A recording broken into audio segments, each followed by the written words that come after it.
Welcome back to This is a Commander channel, where this is a Commander channel, and today I'm going to be talking about Commander, Tough Rules, and Cool Interactions, episode 164. Today's episode is going to take a look at a subscriber-requested question about one of the recently spoiled cards from the upcoming Aether Drift set. Last year, I made a couple of videos about Bello, and they dealt with quite some non-intuitive interactions with cards like Darksteel Mutation, and it would seem that I'm not quite done with Bello just yet. So here is the subscriber's question from last week's video, and they said, I know that you like that Bello episode, so can you make an episode clarifying what happens with Bello and March of the World Ooze? Layers are confusing. And indeed, they are. And you're not alone in thinking that at all. There were a multitude of posts made on different subreddits asking this very same thing. Thankfully, it isn't as confusing as the Darksteel Mutation issue that I made those other two videos about, but it is still confusing. So let's get into the results.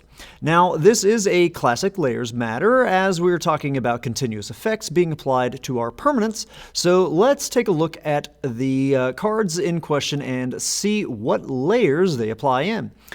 Up first is the new card from Aether Drift called March of the World Ooze, which is an enchantment that says creatures you control have base power and toughness 6/6 and are oozes in addition to their other types.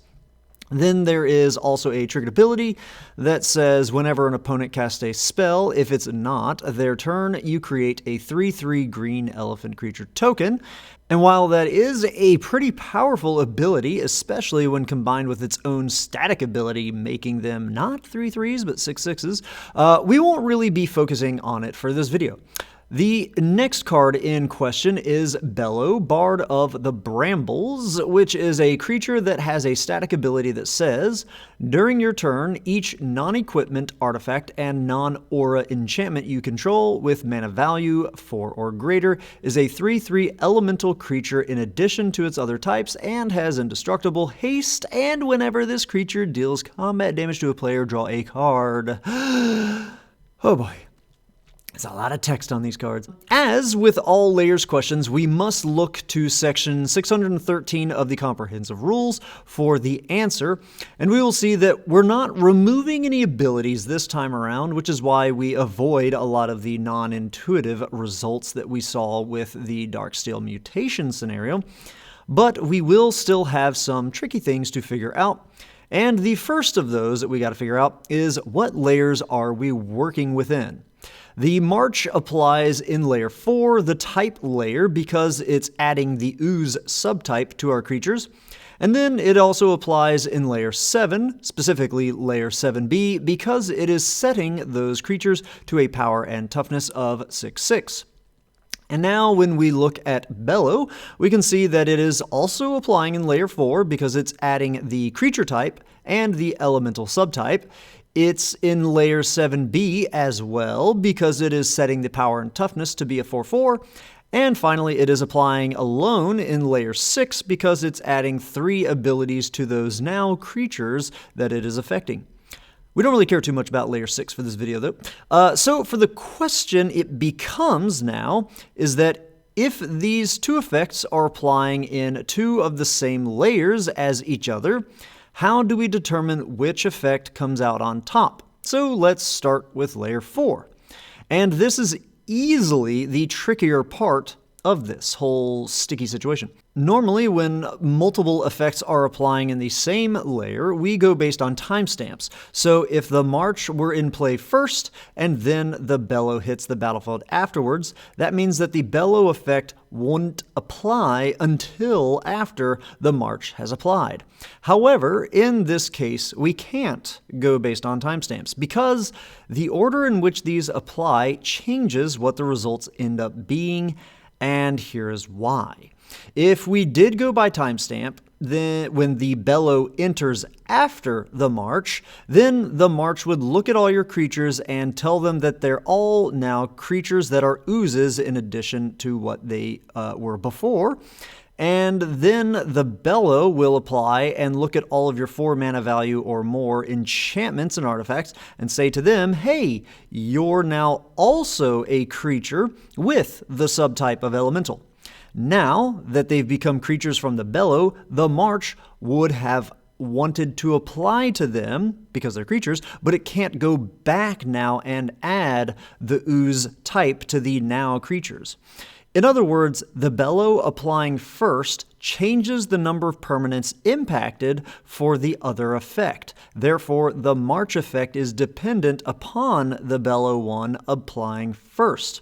You can find out more details about dependencies in section 613.8 of the Comprehensive Rules, or you can check out some of the videos that I'll link down in this video's description as I go into a lot more details of dependencies there.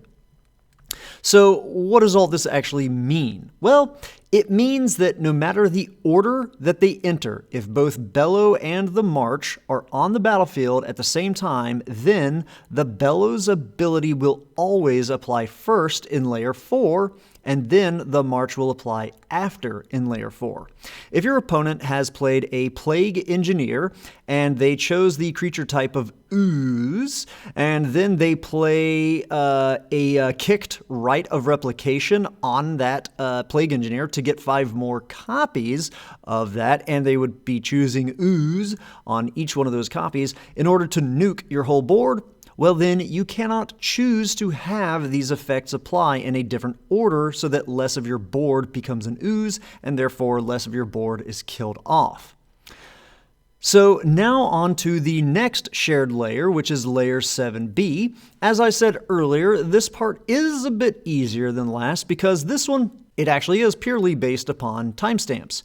Layer 4 has already made the March and any of your other larger mana value enchantments and artifacts into creatures. So the March isn't dependent on Bello's effect applying first here in layer 7b. The number of permanents affected by either of these does not change the other one. So there is no dependency on either side.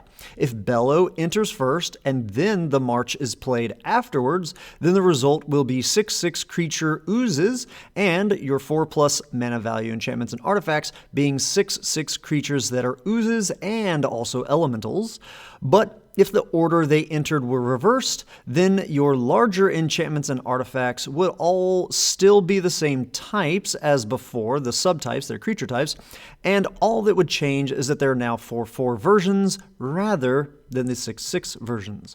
A bonus fact here, if you were to use a card like Genesis Wave to get both Bello and the March onto the battlefield at the exact same time, then you as their controller decide what their relative timestamp would be. Yes, they both entered at the exact same time, but you just get to pick. Kind of like how sometimes things happen in app-nap order and you have multiple triggered abilities all going onto the stack at the exact same time, and the controller chooses the order in which they actually practically go onto the stack.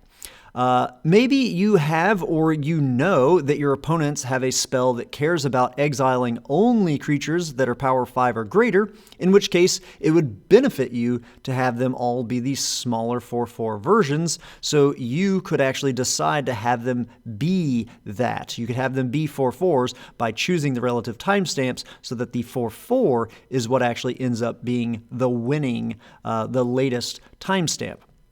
So, not a situation that'll come up often, but it's nice to know you have that control if you ever do have that happen.